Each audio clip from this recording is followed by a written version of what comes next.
একটি শহরে আগুন লেগে যায় এক রাতে। সবাই পালিয়ে বাঁচে, কিন্তু একটি ছোট কুকুর, যার নাম ছিল সান্টো, রয়ে যায় ভিতরে। সে বাড়ির ভেতরে আটকে পড়া একটি বৃদ্ধাকে ছাড়তে রাজি হয় না। সান্টো চিৎকার করতে থাকে জানালার পাশে দাঁড়িয়ে। হঠাৎ আশেপাশের লোকজন তার ডাকে সাড়া দিয়ে চলে আসে আর উদ্ধার করে সেই বৃদ্ধাকে। কিন্তু আগুনে সান্টোর শরীর কিছুটা পুড়ে যায়। তাকে হাসপাতালে নেওয়া হয়। ডাক্তাররা বলেছিল সে হয়তো আর বাঁচবে না। কিন্তু ঠিক তখনই হাসপাতালের জানালার পাশে এক রহস্যময় আলো পড়ে। এক নার্স বলে, আমি নিশ্চিত কেউ এই কুকুরটার জন্য প্রার্থনা করছে।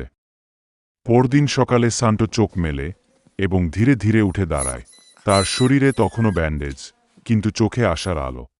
পরে জানা যায় সেই বৃদ্ধা যাকে সে বাঁচিয়েছিল প্রতিদিন প্রার্থনা করতেন যিশুর কাছে আর বলতেন, আমার জন্য নয়, যেই আমাকে বাঁচিয়েছে তাকে বাঁচাও। এই ভিডিওটি আপনাদের ভালো লাগলে অবশ্যই লাইক দিন ভিডিওটিতে, আর প্রিয়জনদের সাথে শেয়ার করতে ভুলবেন না।